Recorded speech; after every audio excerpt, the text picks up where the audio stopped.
Prices do not ask permission before they move, and a shelf does not send you a letter before it changes. And there is a specific window coming up in the next several weeks when a lot of what is in the canned aisle of your store gets quietly redecided for the next year. Not banned, not outlawed, redecided.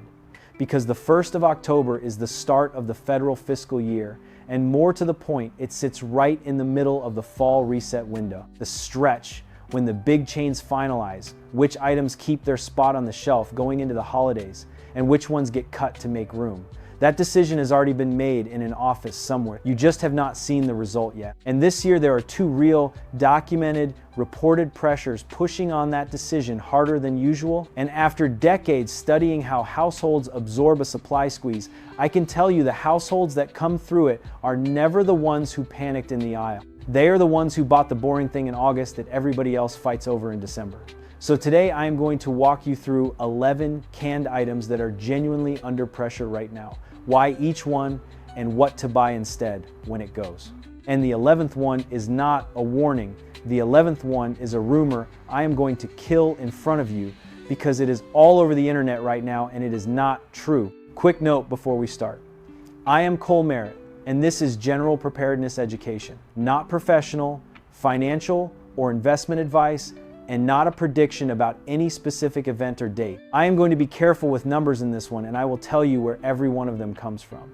For your own situation, talk to your local emergency management and your own budget, all right? Let me set the honest ground rules first, because this particular kind of video is where a lot of channels start lying to people. I am going to separate two lists that almost nobody separates. There is the list of things genuinely under pressure, which comes from company filings, from plant closures that actually happened, from trade data, from tariff schedule. And then there is the list of things the internet says are disappearing, which comes from somebody's cousin who saw an empty shelf once. Those two lists barely overlap. I am giving you the first one, and I want to be plain about the date, because the title of this video has a date in it, and you deserve to know exactly what it means. Nothing becomes illegal on the 1st of October. There is no ban. There is no law. What there is a fiscal year turn, a fall assortment reset, and a set of cost pressures that have been building for over a year and are now showing up on shelves. If somebody tells you a specific food gets outlawed on a specific date, ask them for the rule number. They will not have one. Neither will I, because there is not one. So what are the two real pressures? Let me give you both, because once you understand them, you can read the aisle yourself for the rest of your life, and you will not need me. The first one is the can itself, not what is in it.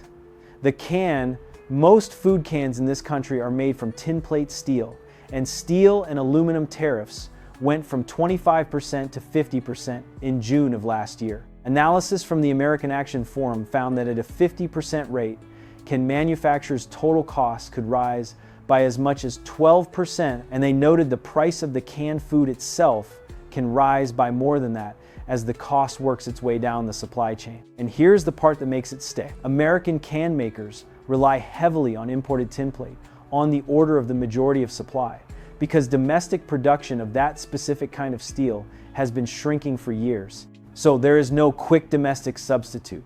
That is not politics, and I am not going to make it politics. It is arithmetic on a piece of metal. And the practical consequence is simple, and it applies to every single item on this list. The cheapest, lowest margin canned goods are the ones that get squeezed first, because there is no room in the price to absorb it. Not the fancy ones, the cheap one. The second pressure is the canneries.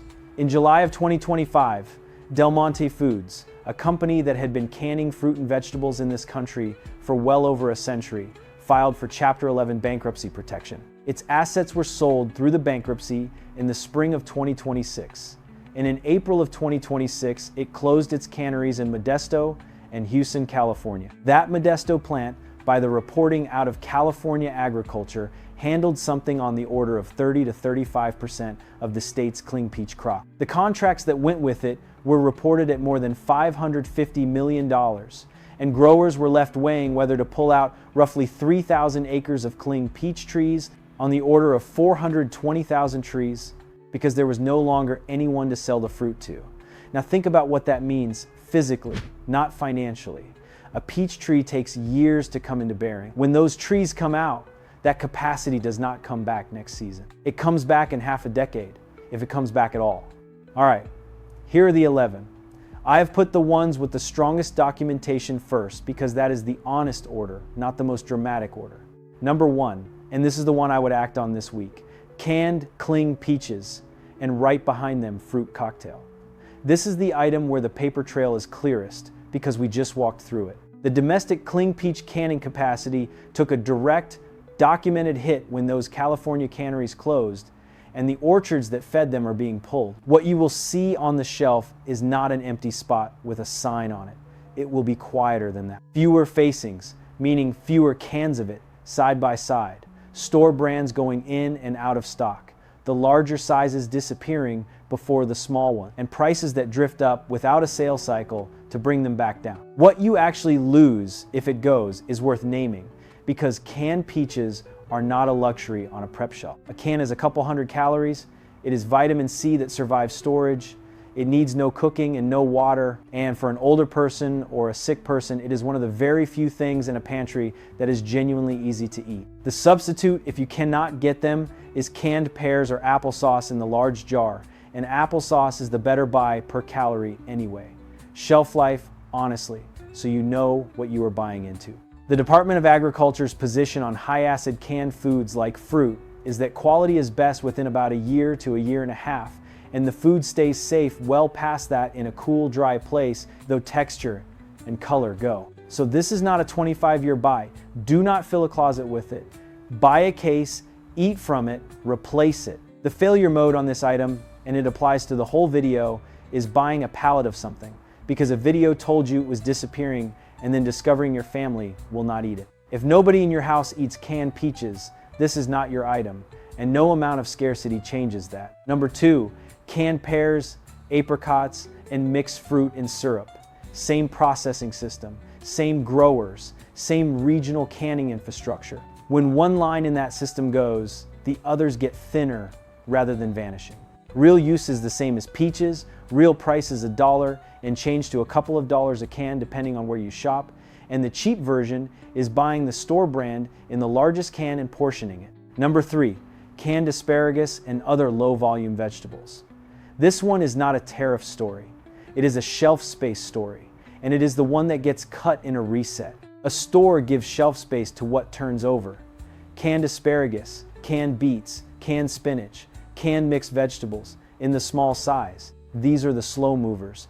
And slow movers are exactly what a fall reset trims, when everything on the shelf just got more expensive to put there. You will not read a press release about it. You will just walk down the aisle in November and it will not be there. Substitute is canned green beans or canned carrots, which are never going anywhere because they turn over fast. Number 4, and this is a deep one because the mechanism here is the whole education. Imported canned fish, sardines, mackerel, anchovies, the tins that come from Morocco, Portugal, and Spain, and imported canned shellfish. Here is why this category is exposed twice over. The tin is subject to the metal cost pressure we already covered, and the product itself is imported, which means it carries whatever tariff applies to goods from its country of origin on top of that. 2 cost layers stacked on one small, low-margin item. And low margin is the key. A tin of sardines that retails for $1.50 has almost nothing in it to absorb a cost increase, which means the manufacturer either raises the price, shrinks the tin, or stops shipping that particular size to that particular retailer. All 3 of those things look like disappearance from where you are standing. Now let me tell you why I would care about this one more than almost anything else on the list. Because sardines are calorie for calorie and dollar for dollar one of the best preparedness foods in any store. A tin is protein and fat in a package that needs no refrigeration, no water, no cooking, and no can opener, because most of them are pull tab. That last part matters more than people realize. There is a whole archetype of household that stocked cans and never bought a manual opener, and a pull tab tin sidesteps the entire problem. What you do tonight is cheap and specific.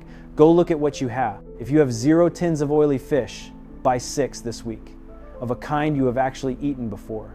Store them flat in a cool cabinet and understand the failure mode. Canned fish in oil holds quality for a good while, but the oil is still a fat on a clock, and a tin stored somewhere hot will taste off long before the date on it, cool and dark. The honest range is that a tin kept properly is good quality for a couple of years and safe considerably longer if the seal is sound and the can is not bulging, dented on a seam, or rusted through. And the cheap substitute, if the imports thin out, is domestic canned salmon or plain canned tuna in water, which is not the same food but does the same job. Number 5, canned tuna in oil and the specialty tuna packs. Plain water packed tuna is a high volume item and it is not going anywhere. The oil packed, the pouches, the flavored, and the imported varieties are assortment items. And assortment items are what a reset cuts.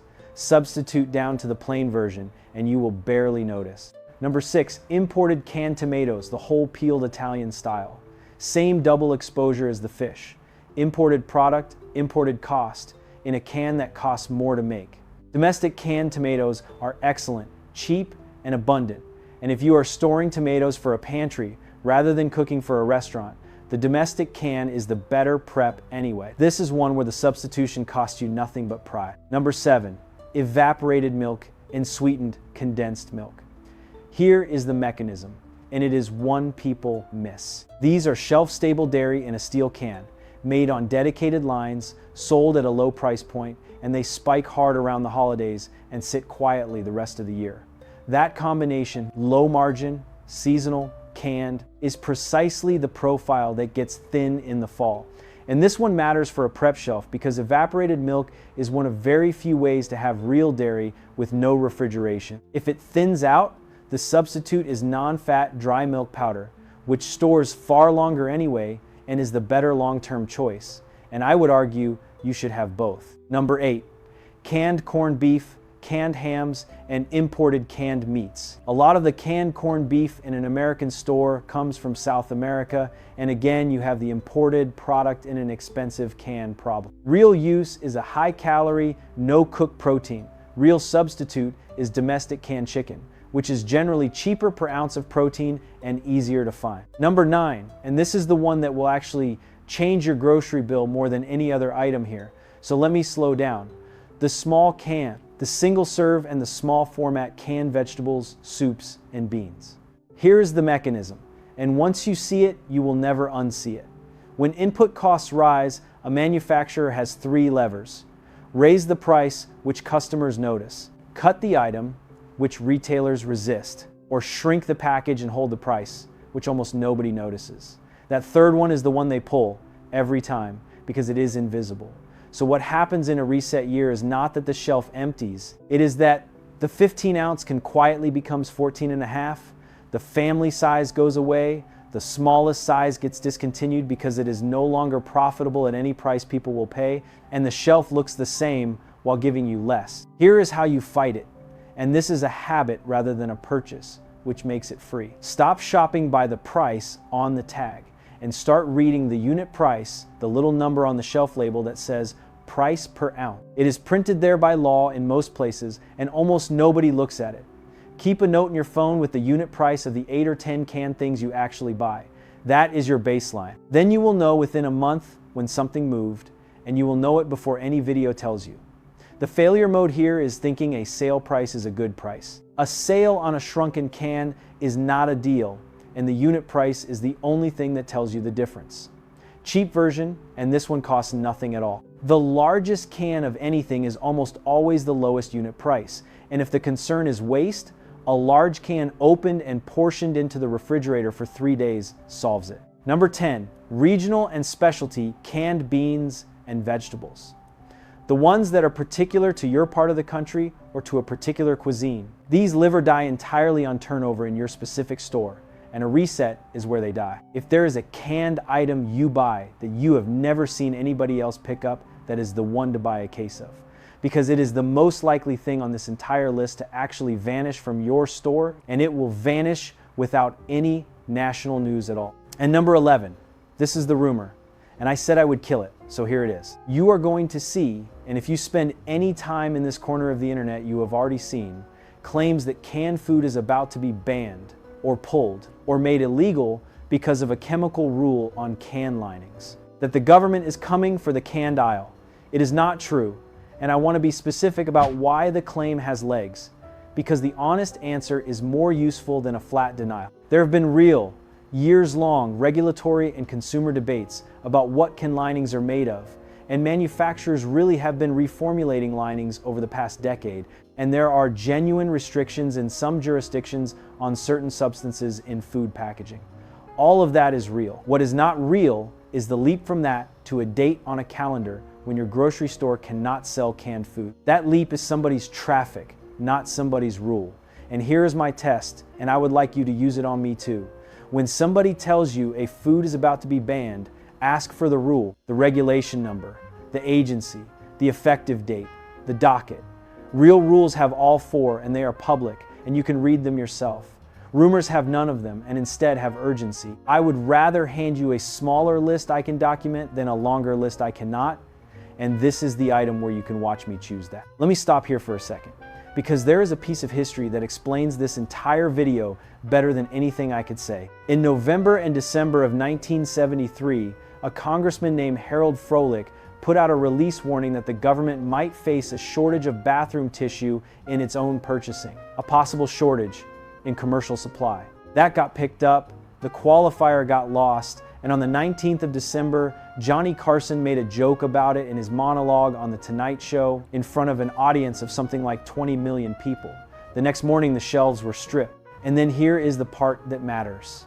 Because the shelves were stripped, people saw empty shelves, which proved the rumor, which caused more buying, which emptied more shelves. It took weeks to settle. Carson went back on the air and apologized for it. There had been no shortage. The rumor built the thing it warned about. That is the lesson, and it cuts both ways for us. It means a real supply problem and a rumored one look absolutely identical from the aisle, and you cannot tell them apart by looking. And it means the person who bought a normal amount a little ahead of time is untouched by both, while the person who waits for the empty shelf to tell him is by definition the last to know. That is the whole argument for buying quietly, early, and in ordinary quantities. Not because the sky is falling, because being 3 weeks early costs you nothing and being 1 day late costs you the item. There is a man I will call Arlie, who spent his career as a freight dispatcher for a grocery warehouse in Iowa, and he told me something I think about every time one of these videos goes around. He said the empty shelf is the last thing that happens, not the first. Long before it, the order gets cut, the case pack changes, the delivery slips a day, the substitute shows up instead of the item. He said by the time a shopper notices, everybody in his building had known for a month. And then he said the thing that stuck with me. He said none of it was ever a conspiracy, it was just a spreadsheet, and nobody's job included telling you. So let me get to the part that actually helps, which is the distinction I want you to hold on to. There is buying ahead and there is hoarding, and they are not the same act. Buying ahead is purchasing the ordinary things you already eat a little earlier than you otherwise would, in quantities your household will genuinely use, and rotating them so nothing is wasted. Hoarding is buying beyond what you will use on urgency, ahead of a date, in a panic. The first one is what your grandparents called a well-run pantry, and it has been ordinary household competence for most of American history. The second one is what empties a shelf for your neighbors and then goes bad in your basement. Everything on this list is a buy-ahead item. Not one of them is a run-to-the-store item. And since we are buying cans, let me give you the 2 rules that make a can shelf worth having, because a stack of cans nobody manages is just clutter that expires. Rule 1 is dating. Write the month and year you bought it on the top of every can with a marker, big enough to read from across the room, and put new cans at the back. The date printed by the manufacturer is a quality date, not a safety date. And it will not tell you which of 2 identical cans has been there since spring. Your marker will. Rule 2 is the safety check, and it is short. A can that is bulging, that is leaking, that spurts or foams when you open it, that is badly rusted through, or that is dented on a seam or a rim, does not get opened, does not get tasted, and does not get fed to an animal. It goes out, sealed. That is the botulism line, and it is not a soft one, because the toxin has no smell and no taste, and you cannot check for it by sniffing. A dent in the flat middle of a can is cosmetic and fine. A dent on a seam is a compromised seal. That distinction is the entire rule, and most people have never been told it. And one more thing while we are here, store cans somewhere cool and dry, because heat is what actually kills a canned food's usable life. The same can that holds quality for years in a 50-degree basement will be flat and metallic tasting in 18 months in a 100-degree garage, and that is the most common quiet loss on a prep shelf in this country. Here is the whole thing, condensed, so you can put your phone up and take a picture of the screen. Canned cling peaches and fruit cocktail, canned pears and apricots, canned asparagus and the other slow-moving vegetables. Imported canned fish, sardines and mackerel first, specialty and oil-packed tuna, imported whole tomatoes, evaporated and condensed milk, imported canned meats, the small can of whatever you buy most, and start reading the unit price. Your regional specialty item, whatever it is in your store, and number 11 is not on the shopping list. It is the rumor you can now stop worrying about. And none of this is an emergency. I want to say that plainly, because I have watched this genre of video make people anxious in the grocery store, and that is not what this channel is for. This is a shopping list. The difference between a household that has a rough winter and one that does not is almost never panic. It is having bought in August what everybody else buys in December. Now here's what I actually want from you, and it is specific. Go look at your own store this week, at the canned aisle, and tell me in the comments what is thin where you live, not what you heard, what you saw. Regional differences in this are enormous, and the comments on this channel are better data on it than anything I can pull up on a screen. And if I got a number wrong in this video, a date, a percentage, a plant, say so plainly and show me. I read them, and I will pin a good correction. Because on this subject in particular, I would rather be corrected in public than be confidently wrong. That is the list. Start with the sardines this week because they are the cheapest item on it and they do the most. Pick the 3 cheapest things here and get them on your next normal grocery run. That is the whole assignment. Talk soon.